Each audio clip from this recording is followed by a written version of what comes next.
Olá, queridos, tudo bem com vocês? Hoje nós estamos aqui para mais um Bíblia Todo Dia. Um prazer meditar em mais um livro da Palavra de Deus com vocês. Hoje nós vamos começar a estudar 1 Samuel. Vamos começar pelo capítulo 1 ao capítulo 3. Um livro precioso que fala da história de homens que fizeram toda a diferença na história de Israel. Homens que mudaram o cenário, que mudaram a história. E o capítulo 1, ele começa a falar de uma trama familiar, de uma família. Eucana e suas duas esposas, Ana e Penina. A palavra de Deus diz que ele tinha essas duas mulheres e ele amava suas esposas, porém Ana, ela era estéril. Num tempo em que as mulheres, elas tinham um valor muito ligado, muito relacionado ao fato de gerar filhos, em dar uma descendência a seu marido, a dar uma posteridade à sua família, e Ana, ela era estéril. Além de passar pelo constrangimento de ser estéril, pela tristeza de não poder ter um filho em seus braços, Ana ainda tinha que lidar com Penina, que se tornou uma rival dela. O texto diz que Penina zombava de Ana porque Ana não tinha filhos. E nesse cenário, a gente começa a ver uma mulher que fica entristecida por não ter esses filhos, por viver dentro de uma casa onde ela é zombada pela mulher do seu marido.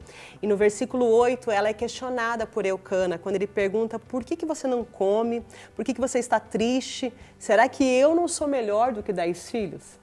Eucana, ou ele se sentia suficiente para amar Ana a ponto dela esquecer de ter filhos, ou ele estava aqui de alguma forma querendo descontrair ela. A Bíblia não diz a resposta que ela deu, mas fica claro que Ana poderia se sentir amada por Eucana, mas ainda assim sonhava em ser mãe. Ela queria ter um bebê nos seus braços. E a Bíblia diz que quando eles vão sacrificar ao Senhor, como era de costume, eles iam todo ano sacrificar ao Senhor no templo. Quando eles estão nesse lugar, ela começa a orar. Com os lábios fechados, ela começa a pedir a Deus um filho. Ela começa a clamar a Deus por um filho. E essa oração, ela é tão maravilhosa porque ela diz assim: Senhor, se o Senhor responder a minha oração e me der um filho, eu dedicarei para sempre ao Senhor. Olhem a promessa que essa mulher está fazendo. Ela diz assim: se o Senhor me der, eu te dou de volta. Se o Senhor me der o prazer de gerar um filho, eu vou dar a ele para que ele possa servir ao Senhor, para que ele possa estar constantemente na sua presença. Ela é confundida como se fosse uma mulher embriagada quando o sacerdote vê que ela não move os lábios e ele chega a questionar ela, dizer: larga esse vinho. E em vez de se irritar, de ficar magoada, ofendida, como a maioria talvez ficasse, Ana mostra que ela está com o coração totalmente angustiado, que ela é uma mulher que quer ter filhos, entristecida. E a palavra de Deus diz que o sacerdote diz a ela: vá em paz, daqui um ano, você vai voltar, daqui um tempo você vai voltar e você vai ter esse filho, você vai receber aquilo que você veio pedir do Senhor. E o texto diz que ela voltou a se alimentar novamente e já não era mais triste. Quando eu leio esse texto, algo que me chama muito a atenção é a confiança que estava no coração dessa mulher.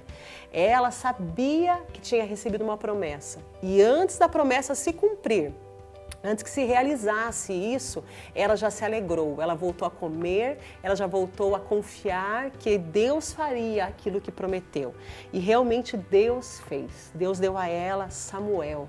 No tempo determinado, Deus deu a ela um filho, cumprindo a sua promessa, cumprindo aquilo que estava no coração dela e que tinha sido prometido através do sacerdote. E o texto diz que quando o menino foi desmamado, ela cumpriu a sua parte da promessa. Algo impressionante, irmãos, porque prometer a Deus é fácil. Quando nós queremos algo de Deus, é fácil nós fazermos promessas. Na hora que a gente está precisando de uma resposta, é fácil a gente dar a Deus o que vier à mão. Muitas pessoas prometem dar tudo, sacrificar tudo, passar horas em oração, jejum, dias sem comer. A gente promete muitas coisas quando a gente quer algo de Deus. Mas quando a promessa de Deus na nossa vida se realiza, será que a gente cumpre a nossa parte? Será que a gente tem tanta disposição em cumprir o voto que a gente fez ao Senhor?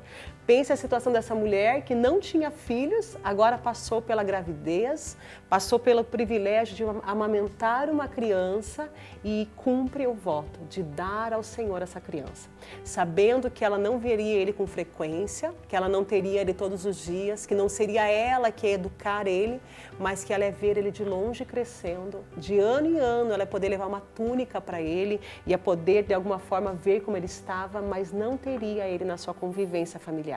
Mas Ana cumpriu o seu voto com o Senhor.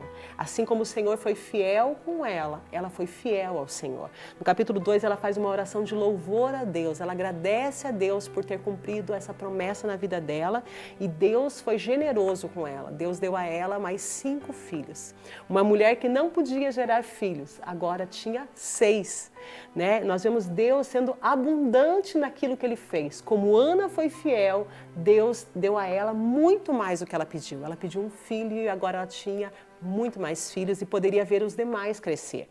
Nós vemos também que nesse texto a palavra de Deus falando sobre os filhos de Eli, desse sacerdote que prometeu o filho a Ana, do sacerdote que cuidava desse lugar, do templo, um sacerdote que servia a Deus, mas a palavra de Deus diz que os filhos dele eram perversos. Esse texto fala que eles, na presença do Senhor, faziam coisas abomináveis. E o que me chama a atenção, irmãos, é que o texto fala que eles comiam a gordura, que eles comiam a melhor carne que era levada para o sacrifício, para a oferta ao Senhor, que eles tinham relação com mulheres na porta do templo, faziam coisas que eram abomináveis diante dos olhos do Senhor. E o Senhor alertou Eli sobre isso. E no versículo 29, nós vemos Deus cobrando uma atitude de Eli quando ele diz assim: por que você despreza os meus sacrifícios e ofertas? Por que você honra seus filhos mais do que a mim? Pois vocês e eles engordam as melhores partes das ofertas do meu povo. Assim declara o Senhor Deus. Prometi membros da sua família serem sempre sacerdotes, porém agora isso diz o Senhor, isso não acontecerá. Honrarei aqueles que me honram e desprezarei aqueles que me desprezam. Os filhos de Eli se corromperam de tal maneira que Deus se irou contra eles, que Deus fez promessas contrárias daquilo que já tinha sido prometido para a família de Eli. Existia uma promessa para toda a descendência dele, agora pela postura dos seus filhos e pela postura de Eli. Muitas pessoas às vezes leem esse texto e falam assim, mas um pai não pode responder pelos seus filhos. E nós vemos, irmãos, que aqui Deus está repreendendo Eli por não ter repreendido o suficiente aos seus filhos. Talvez Eli até tenha falado alguma coisa, e o texto fala que ele pergunta por que vocês estão fazendo esse tipo de coisa, o povo está comentando sobre vocês, mas o texto não mostra Eli repreendendo eles à altura, a ponto de tirar eles do serviço que eles estavam fazendo, a ponto de fazer com que eles refletissem sobre a maldade deles. Eli honra mais seus filhos do que a Deus. Então Deus se ira com Eli também. Quando nós honramos nossos filhos ou qualquer outra pessoa mais do que honramos a Deus, isso não é bom diante de Deus, isso é abominável diante do Senhor. Nós sabemos que um sacerdote, que um líder, ele precisa prezar pela palavra de Deus, zelar por aquilo que Deus confiou nas suas mãos. E Eli estava deixando de lado a prioridade em oferecer o melhor a Deus, porque amava tanto os seus filhos, ou era tão omisso com relação ao erro dos seus filhos que não os repreendia. E no capítulo 3 nós vemos Deus começar a falar com Samuel. Ao contrário dos filhos de Eli, Samuel estava crescendo diante de Deus em sabedoria e graça, e diante dos homens ele estava crescendo de uma forma agradável. As pessoas gostavam da postura de Samuel, então Deus começa a falar com ele.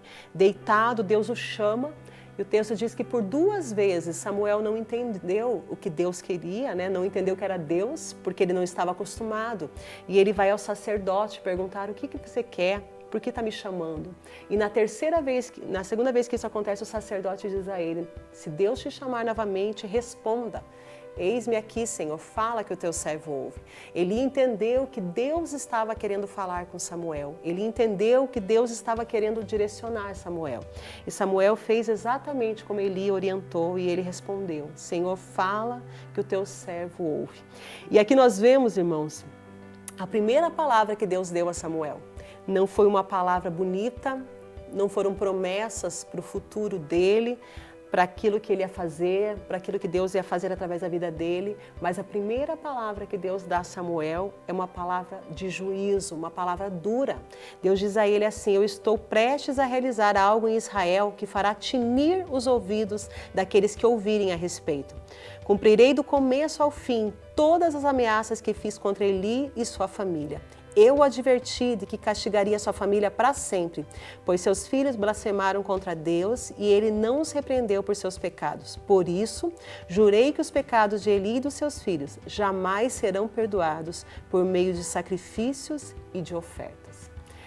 Imagine a situação de Samuel, ainda um menino, cuidado por Eli, dependente de Eli, e Deus diz para ele assim: eu vou castigar a família de Eli. Eles não me deram ouvidos e eu vou puni-los. E quando Samuel levanta pela manhã, é claro que Eli queria saber o que Deus quis falar com você. Qual que foi a palavra de Deus? Talvez Eli estivesse esperando uma palavra boa e Samuel então fica com medo de responder e ele diz assim: pode responder, eu quero saber, eu preciso saber. E Samuel diz exatamente o que o Senhor lhe disse.